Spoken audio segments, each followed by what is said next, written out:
Hello again, I am Abby. This is Abby Bakes, and this is day 2 of the 25 Bakes of Christmas challenge.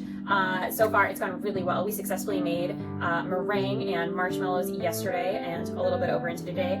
So today we're going to do a true Christmas classic, which I have made before, I have to admit. We're going to make gingerbread. Alright, I haven't started today's bake yet, but it's starting to get later in the afternoon, so I wanted to do a quick update on the marshmallow situation and the meringue situation from yesterday, kind of just to tie up day one's loose ends. So the meringues turned out really good actually, although I will say that if you are trying to copy the meringue kisses recipe, I would recommend sticking to more like a 45-minute bake at 250 degrees. They turned out really cute. They're a little brown, so not ideal. They are meringue and light, but there's no chew in the middle. Typically, I mean, I don't know a ton about a meringue, but as far as I know from the Great British Bake Off, they should be a little bit more chewy than mine are, so it's a little disappointing, but for a day one, it was pretty much a success, so I'm okay with it. As far as the marshmallows go, we still have a little bit of work to do. So they successfully dried in their tins. So they look like this. And they're again coated with the cornstarch powdered sugar mix. So what I'm going to do now is I'm going to cut them into small pieces using my kitchen scissors, and I'm going to just place them in a Tupperware, and then eventually I'm going to put them in my dehydrator, which is also my Instant Pot, which is currently in use right now for another purpose. So probably tomorrow morning I'll stick them in the dehydrator. I looked it up, it's like 150 degrees for like, depending on the size of the marshmallow, like 2 to 4 hours. So that will be the end of that, and then these are going to be used in hot cocoa bombs, hopefully. This is the plan. Plans can change, but hopefully they will be put to use in hot cocoa bombs later on in the 25 Bakes of Christmas. Yeah, so I'm gonna time-lapse myself doing that super quick, and that's the end of the recap.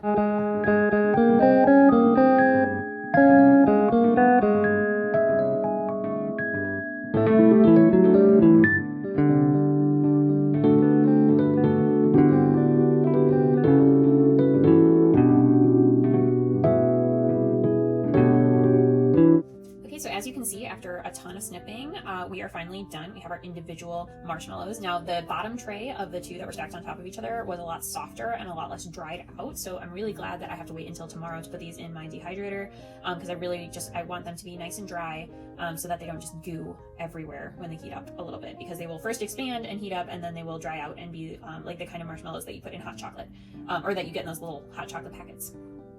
So overall, I'm really pleased. I think they look great. They taste great. I have sampled like 12, something like that. I'm officially calling a lid on day 1 of the 25 Bakes of Christmas, and I think this was a great success. Today we're going to do a true Christmas classic, which I have made before, I have to admit. We're going to make gingerbread. The twist is that I have never before made my gingerbread into teeny tiny gingerbread houses to put on the rim of a mug. I think it's super cute. I've seen it all over Pinterest. I don't know who came up with this, but I want in. So half of my recipe is going to make teeny tiny little itty bitty gingerbread houses. The other half I'm actually just going to make in sheets, and that is then going to be crumbled for a crust of a tart later in the week. So that is the plan. Gingerbread is super straightforward.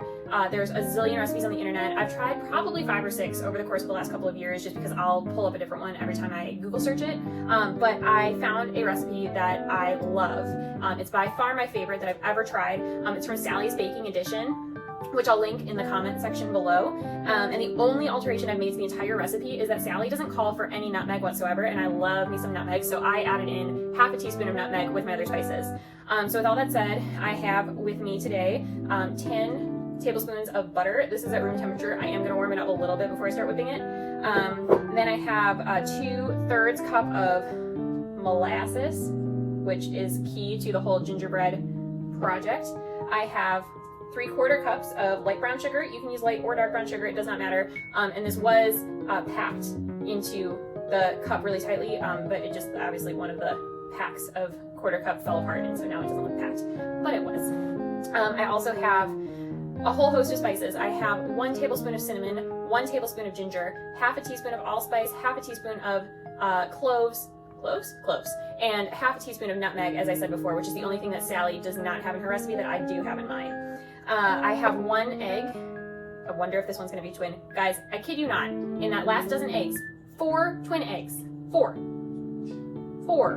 1/3 of the whole dozen were twin eggs. If someone can calculate the chances of that for me, I will run for... Do you run for the lottery? No. I will play the lottery. I'll play the lottery. That's what I'm gonna do. If you can calculate the odds of me having 4 twin eggs in my last dozen. This one, I'm gonna predict is not a twin egg, but we'll see. Lastly, I have 3.5 cups of flour and 1 teaspoon of baking soda. I always get powder and soda confused. Baking soda mixed together in this bowl here. So it's a super simple recipe. I will show it on time lapse and I'll narrate it again as before, and then we will see how it goes.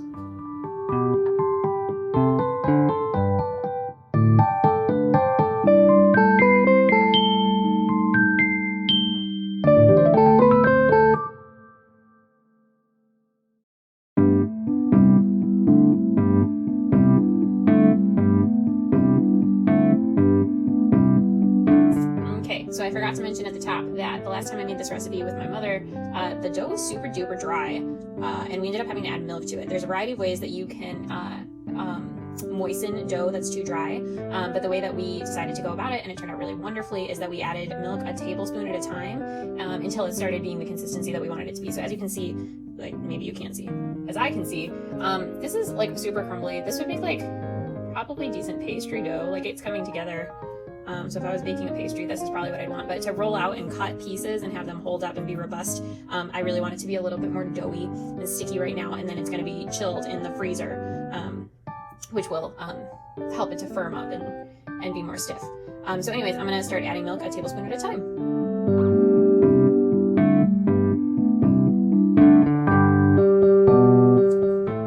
Great, so I don't know how visible it is, but this is after okay, so I don't have a tablespoon measure anymore. It's a long story. Basically, it died.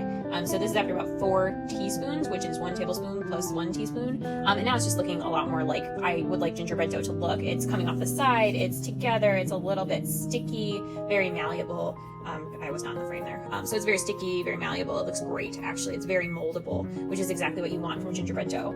So this is perfect. I'm going to split it into 2 rounds, and I'm going to stick them in the freezer. They're supposed to go in the refrigerator for 3 hours, but it is already almost 9 p.m., and I just don't have the energy for that. Also, I have an interview tomorrow for residency, so I need to get to bed at a normal hour. So we are going to do the freezer for 30 to 45 minutes and go from there.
It is now 10:30 p.m. I have an interview tomorrow morning, and I have made 2 gingerbread houses, one of which looks like an evil witch lives there. The other one looks a lot better, actually, but basically I just can't write patterns late at night with any success. I have tons more gingerbread in the freezer, and I also have like 1.5 more gingerbread houses like ready to build. But I forgot the like house shape. I only did 1 house shape for one of them, so I'm not going to do that tonight. I'm also not going to decorate tonight. So the good thing about royal icing is that it can last up to, I want to say, a week in the fridge. I'll check that. It dries hard, so these gingerbread houses will be fine out here, but the stuff in the fridge will stay soft and good, and I can use it tomorrow. So I'm exhausted. I don't think that this video is going to be posted tonight, so the 25 bakes of Christmas, it did happen on day 2. It just isn't going to be posted until day 3. Anyways, if you feel bad for me for how defeated I look right now, please like and subscribe my video. Just kidding. If you want to see further bakes and hopefully see me redeem myself with slightly better gingerbread houses tomorrow, please like and subscribe to this video, and have a great night. Merry Christmas. Hello people, it is a new day. I have blessedly had a good night's sleep. It's actually 5 in the evening, and I'm just getting finished up on day 2's bake. Now, to be fair, I did bake these yesterday, so it counts as day 2, not day 3. Day 3 is still to come. But I wanted to give an update on the evolution of the itty bitty gingerbread houses, because it turns out that, as I said previously in this video, I can't make patterns to save my life when I'm tired. So with a good night's sleep, a lot has changed. So this is my first gingerbread house that I made yesterday. It's a little janky. As you can see, there's a structural integrity problem here. I mean, overall it works, and I'm gonna let my husband decorate it, and we're gonna put it on our countertop because it's super cute. This is the second one I made, and it turned out a lot better in terms of its connection to, you know, the pieces to one another. They're a lot more even, but it's ginormous, and it is not gonna fit on a mug.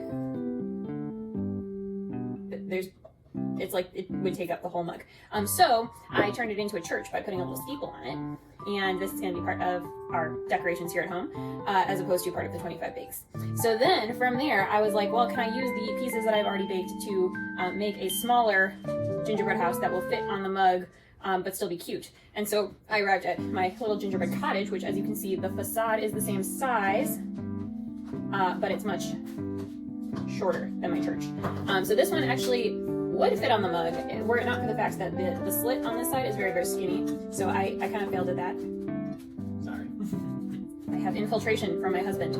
So I once again modified my recipe. I didn't modify the recipe. I modified my pattern to cut a bigger notch, and I also decided that this is just like not cute. Like the facade is too large and then the side is too small, and it's like not cute. So what we ended up with is, I'm very proud to say, it's an itty bitty, teeny weeny yellow polka dot bikini. No, it's an itty bitty gingerbread house. It does fit on my mug. It sits there beautifully. When they're decorated, they're going to be adorable. So I'm very pleased. I've made 6 of them with my half of the gingerbread, and then the other half I'm going to use today in my day 3 recipe. So these, I'm going to film myself decorating them in a time lapse, and then I'll show the finished product.